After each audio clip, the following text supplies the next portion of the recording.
Hey everyone, welcome back to my channel, the Travlin Prof. We're glad you tuned in today, and congratulations on making it to the end of week 1 of Russian Word of the Day. We're going to go down now to the room that we have been working on learning, which is Кухня. Кухня.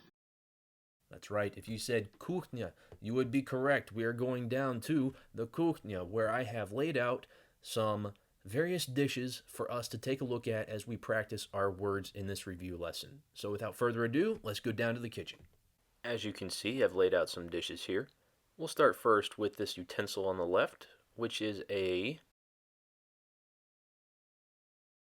Ложка. Ложка.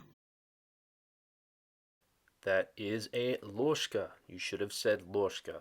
And next, this utensil on the right.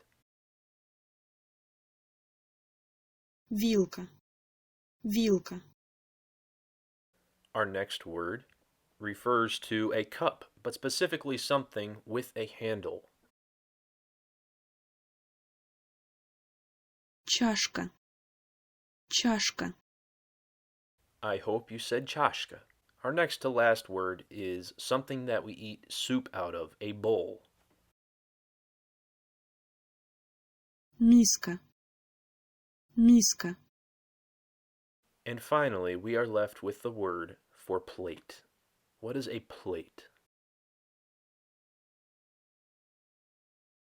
Тарелка. Тарелка. So how did you do? Did you get all the words correct? I hope you did. If not, feel free to watch this video as many times as necessary until you can say them all correctly and you know all the words perfectly. If you like this video and you appreciate what we're doing, please go ahead and hit that like button and subscribe to our channel so you don't miss any of our future video releases. We'll see you again soon, but until then, get curious and start digging.